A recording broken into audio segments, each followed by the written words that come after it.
Comienza El Dios de cada día, hoy con Inmaculada Moreno.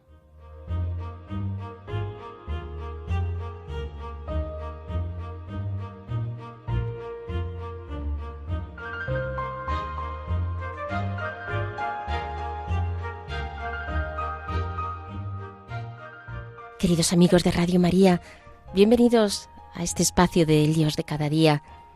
Para iniciar el día, desarrollo esta reflexión, lo que espero que nos ayude a vivir el día viendo el significado del Arca de la Alianza. ¿Qué es esto del arca?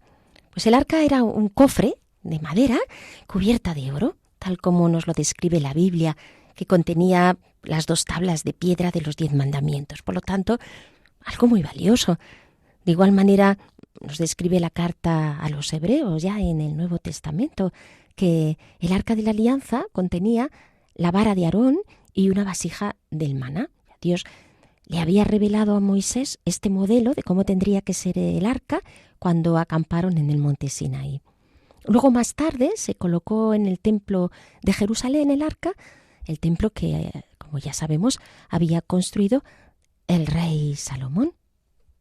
El cofre mediría aproximadamente unos 111 centímetros de largo, unos 67 de ancho, unos 67 de alto.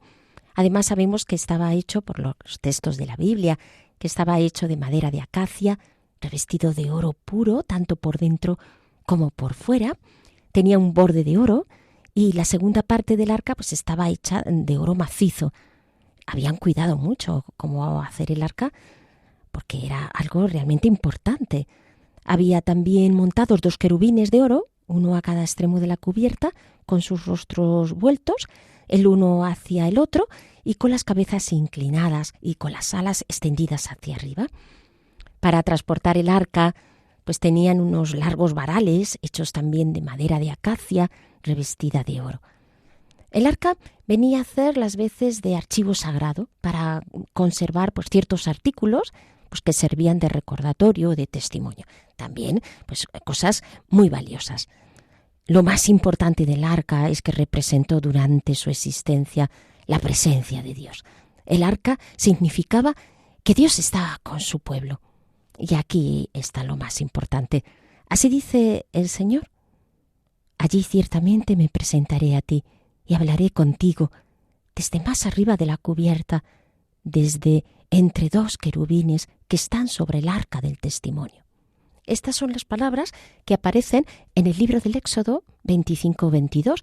Y entonces sabemos que cuando Moisés entraba en la tienda de reunión para hablar con Yahvé, oía la voz que conversaba con él desde más arriba de la cubierta que estaba sobre el arca del testimonio, entre los 2 querubines, y que le hablaba, la voz de Dios. Posteriormente, solo el sumo sacerdote y solo a él estaba permitido entrar en el Santísimo y ver el arca un día al año, aunque no con el propósito de comunicarse con Dios, sino pues para llevar a cabo la ceremonia del día de la expiación. Así aparece en la carta a los Hebreos 9:7. La presencia de Dios en el arca suponía que el pueblo de Israel disfrutaba, gracias al arca, de grandes bendiciones. De hecho, cuando el pueblo levantaba el campamento, pues la costumbre era que el arca fuese en delante, cuando iba el arca y la nube que estaba indicando esa presencia de Dios con su pueblo.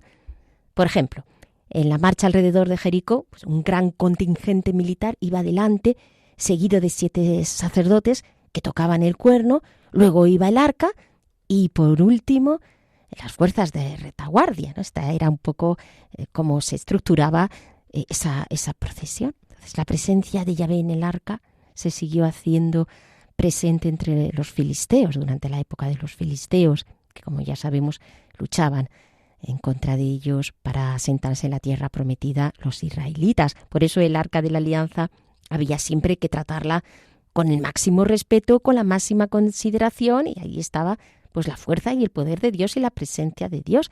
Y cuando el arca se elevaba, Moisés decía alabanzas y también al posarse, tal como lo vemos en el libro de los Números 10:35. Sabemos también que el rey Salomón dijo que los lugares a los que había ido el arca eran lugares santos. no era un amuleto mágico, no es esto, sino que Dios estaba ahí. Luego de aquí el varapalo que supuso para los israelitas cuando perdieron el arca, aunque volvieron a recuperarla de la mano de los filisteos. Sabemos también que se guardó en un lugar permanente hasta que se erigió el templo de Salomón, que posteriormente se trasladó a Silo, donde debió de permanecer hasta que fue capturada por los filisteos. Sabemos que el rey Josías la puso de nuevo en el templo, pero no se ha llegado a saber, y aquí queda el enigma, cuándo desapareció ni en qué circunstancias. Eso sí, hay una rica simbología subyacente en relación a todo lo que es el arca. Es icono siempre de la presencia de Dios, como hemos visto, morada del Altísimo, tabernáculo santo. Pero a la luz del Nuevo Testamento se ilumina muchísimo más este sentido del arca. El arca de la alianza, ¿quién es? Sino la Virgen María. Por eso María es el nuevo arca de la alianza. Encontramos textos en paralelo del Antiguo Testamento en relación al Nuevo. Nos dice el libro del Éxodo 25:10 que la palabra fue escrita por Dios en tablas de piedra. Y en Juan 1 nos dice el evangelista que la palabra se hizo carne y lo hizo más que en tablas de piedra. Es la total comunicación de Dios la que se hace hombre, pues en el seno de María. Dice en el libro del Deuteronomio, siguiendo con estos textos en paralelo, 10:1, que el arca llevaba la palabra de Dios, llevaba la antigua alianza, y en el Nuevo Testamento es María quien llevó la palabra de Dios, en Lucas 1:38, porque María llevaba en su cuerpo nada menos que al Mesías, al Hijo de Dios. David dice: ¿quién soy yo para que el arca de mi Señor venga a mí? En 2 de Samuel 6:9. Isabel dice en Lucas 1:43, ¿quién soy yo para que la madre de mi Señor venga a visitarme? Recordemos el momento de la visitación, cuando María estaba embarazada de Jesús y portaba como arca de la nueva alianza al Señor. David siente un verdadero respeto a Dios, a lo santo, un temor reverencial por el que entiende su indignidad ante lo sagrado. Y Isabel tiene este mismo sentimiento de temor al acercarse a su prima, a quien Dios había elegido para ser madre, para ser su madre. María portaba a Jesús, el santo de los santos, al Dios mismo, y no podía ser de otra manera. El temor reverencial que sentía ante la presencia de María, y no solo porque portaba al Dios verdadero, al Dios hecho hombre, sino además porque el receptáculo que lo portaba, en este caso, es su vientre santo.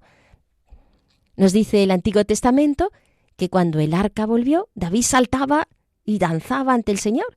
Recordemos cuando el niño saltó de alegría en el seno de Isabel, cuando María entró en su presencia llevando a Jesús en su seno. Nos dice Lucas 1:38, un verdadero kairos, un verdadero encuentro de los niños que estaban en el seno de sus madres. Precioso este pasaje, ¿verdad? Luego, el arca de la alianza produce este efecto a su paso que el rey David sabe captar. Es el Dios de la alegría, la presencia del Dios de la alegría suma que da al corazón que se sabe amado, que se sabe con esta presencia divina, querido por Dios, y Isabel igual se siente tocada por el Espíritu de Dios que la envuelve junto a María en este gozo, en este encuentro que lo hace todo nuevo ante la buena noticia que se alberga en el seno de la Virgen María. En fin, qué momento de gracia más grande entre estas dos mujeres, entre María y su prima Isabel, entre Jesús y Juan, realmente teofánico este momento.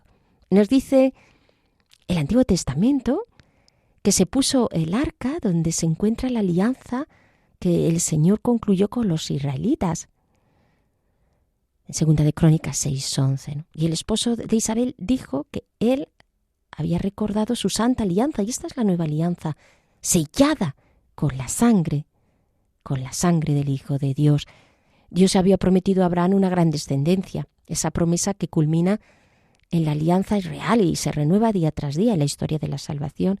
Y el arca es signo de ello, signo de que Dios está con nosotros, de que Dios es fiel con el hombre y que esta alianza es perpetua.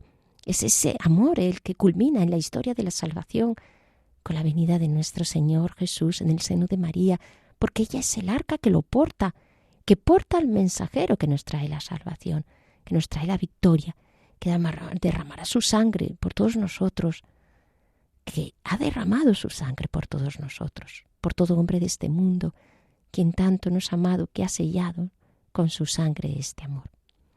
Recordemos también a Josué, que convocó 12 hombres de entre los israelitas, uno por cada tribu. Josué les dijo: pasen delante del arca del Señor, su Dios. Josué 4:4.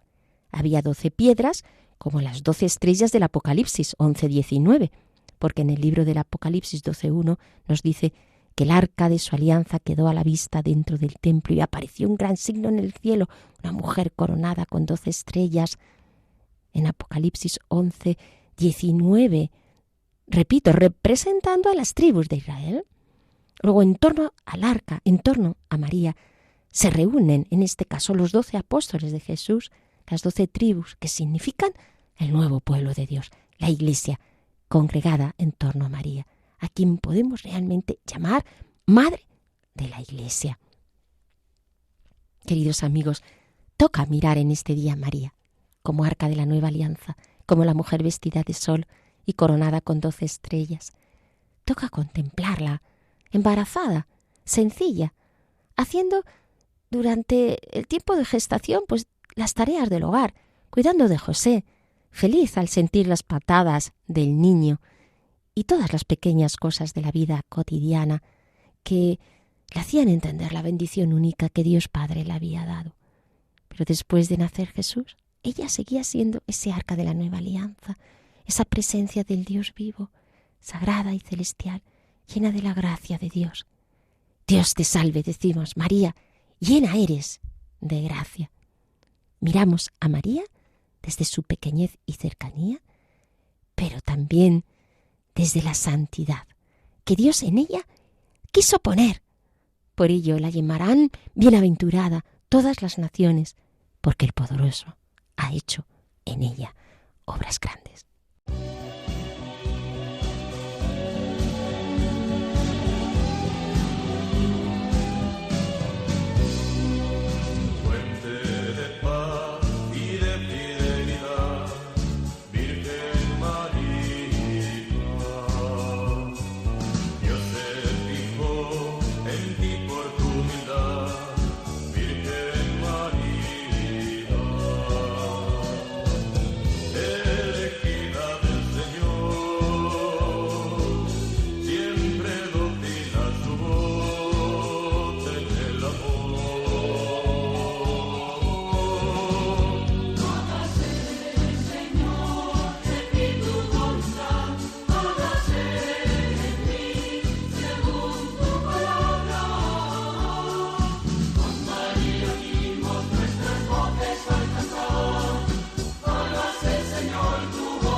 Queridos amigos, les recuerdo que estamos en el espacio El Dios de cada día, hoy haciendo una reflexión sobre el arca de la alianza y viendo cómo ese nuevo arca de la alianza es María, nuestra madre. Pero también podemos aplicar este nombre de arca de la nueva alianza a los sagrarios de todas las iglesias y de todos los lugares del mundo. Existe un paralelismo evidente entre los sagrarios cristianos y el arca de la alianza. Para los judíos, el arca era ese signo visible de la presencia de Dios en medio de su pueblo, como lo hemos visto. Les precedía, acompañaba y había empezando a abrir camino por el desierto. En este cofre de madera de acacia, recubierta de oro, los 2 querubines formando el propiciatorio, el lugar del encuentro con Dios, donde solo el sumo sacerdote podía tocar el arca. Así el sagrario para los cristianos es el signo visible de la luz perenne de Dios. Es la presencia del Emmanuel, el Dios con nosotros, en medio de su pueblo. Porque los santos ángeles adoran a Cristo en la Eucaristía durante el día y durante la noche. Son los ministros ordenados los que abren el sagrario y lo cuidan. En este receptáculo está la Eucaristía. Como María porta a Jesús, así los sagrarios llevan dentro de sí a Jesús Eucaristía. El sagrario es un simple objeto, aunque se le adorne para que sea digno para el fin para el que ha sido pensado. Albergar nada menos que a Jesús Eucaristía. Y aquí que se le dé este valor, bueno, no por lo que pueda valer como tal, sino por el valor que lo tiene en tanto en que guarda a Jesús, que es lo más valioso que se puede guardar, reservar en este caso. Luego el arca estaba debidamente adornada, como hemos visto, con los 2 serafines, los ángeles, el oro, porque se guardaban cosas muy, muy valiosas que significaban la alianza de Dios con su pueblo, como los 10 mandamientos, el maná, la vara de Aarón, pero nada tan valioso como la Eucaristía, nada menos que el cuerpo y la sangre de nuestro Señor. Pues también nosotros somos esos sagrarios de Dios. Hoy, en este día, tú eres ese arca de la nueva alianza, eres sagrario de Dios, portas a Dios que mora dentro de ti.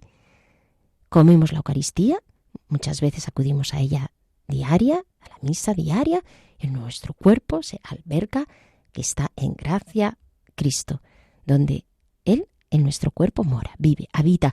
Luego nosotros somos esos sagrarios portátiles, como lo era el arca que estuvo itinerante hasta la construcción del templo.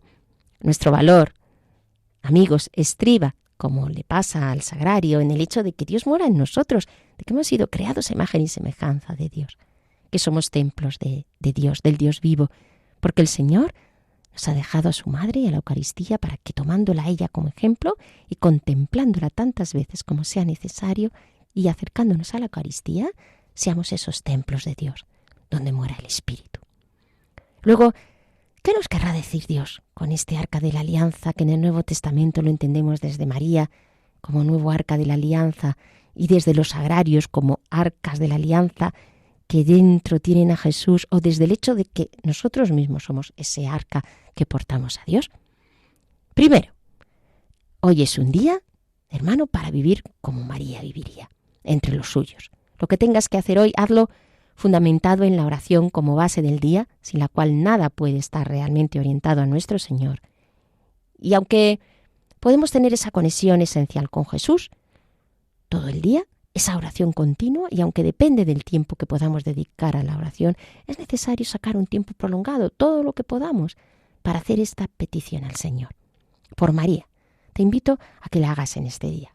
Hazme arca de la alianza, Señor. Ayúdame para ser como María, para que yo porte a tu Hijo Jesús y de veras que los demás puedan percibir lo que tú has puesto dentro de mí, que eres tú mismo, para que se encuentren contigo, para que descubran que nos amas inmensamente y que has sellado con cada uno de nosotros una alianza única, nueva y eterna. Esta oración nos puede llevar a sabernos sostenidos en una fidelidad que no falla, porque es la fidelidad de Dios. Dios ha hecho una alianza con su pueblo, pero por ello también contigo y conmigo, diciéndonos que su amor no se va a apartar nunca de nosotros, que te ama, que me ama, sin condiciones, un amor de elección. Es el que me tiene, porque soy su hijo. Y en este día nos debemos preparar para vivir más esto, este amor de elección, tal como Jesús nos llama a vivirlo, tal como Él nos quiere. Él ha sellado una alianza con nosotros y no nos va a olvidar, porque una madre quizá puede olvidarse de su hijo, pero Dios, sin embargo, no puede olvidarse de nosotros. Nos quiere decir el Señor que en este día valoremos un poco más la Eucaristía, que vayamos desde luego a este banquete eterno y que disfrutemos de Él, gustando qué bueno es el Señor y siendo dichosos al acogernos a Él. Miremos en segundo lugar también al sagrario. Cuando miremos al sagrario, en este día al orar, hemos de recordar ese arca de la alianza, esa devoción que tenían los israelitas, la devoción que debemos de tener a Jesús Eucaristía en el sagrario, que es el lugar más importante de la Iglesia, el centro de la misma. Tengamos ese sentido de lo sagrado al acercarnos al sagrario, al hacer la genuflexión, que tantas veces la hemos hecho. Ahondemos en el sentido de lo sacro, de lo que el sagrario alberga, sabiendo como Moisés en la zarza que hemos de descalzarnos ante un misterio que no podemos abordar ni abarcar, sublime e inigualable.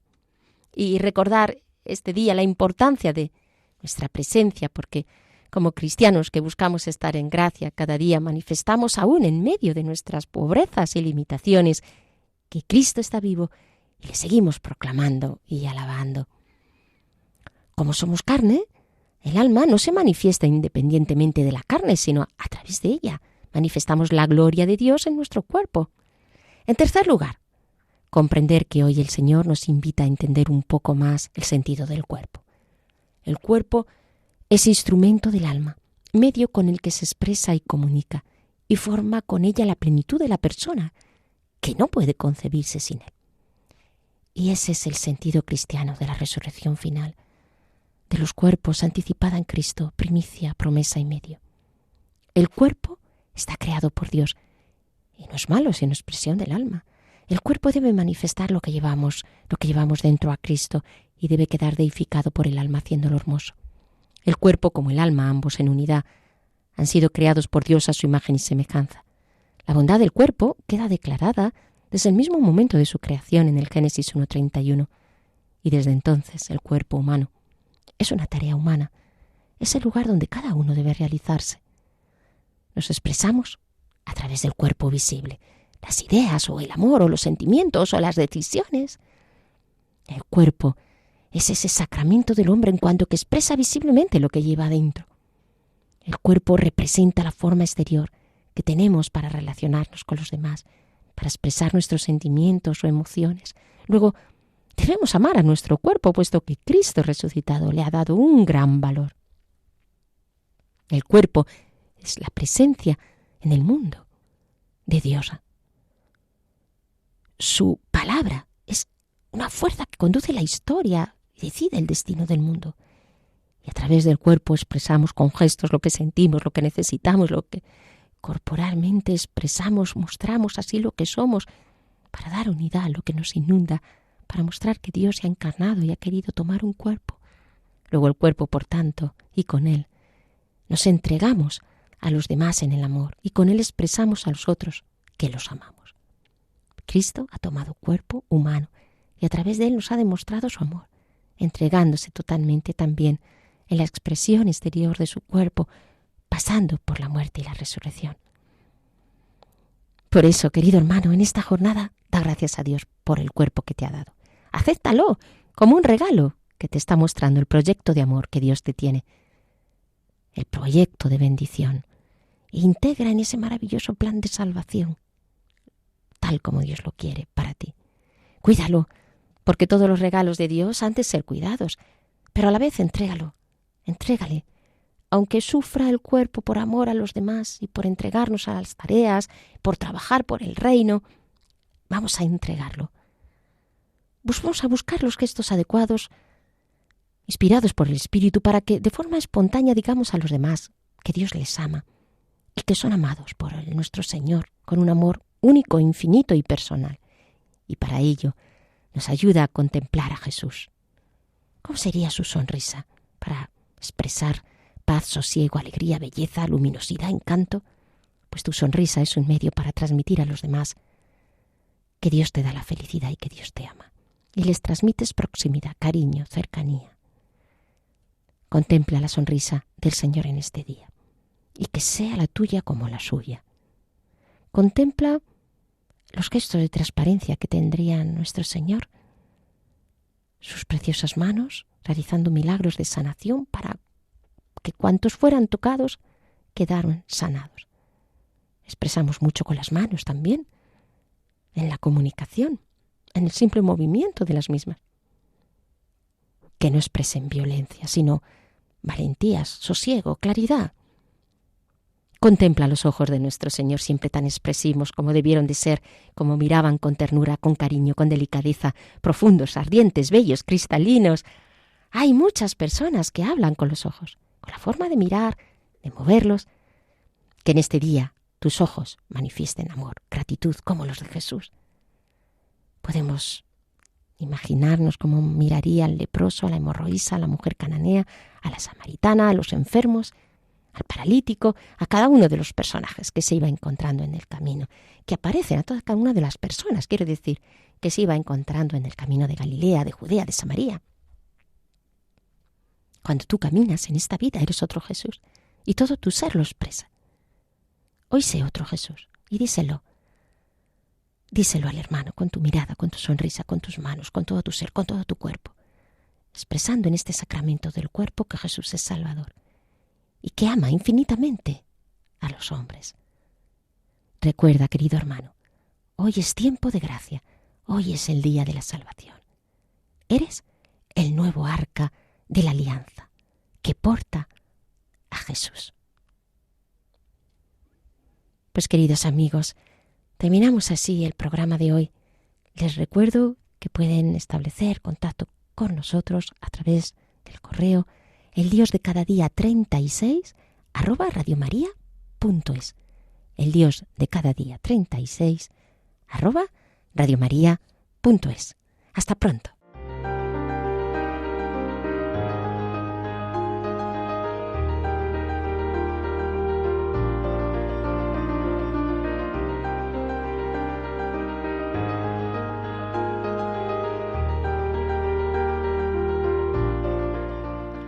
Así finaliza en Radio María El Dios de cada día, hoy con Inmaculada Moreno.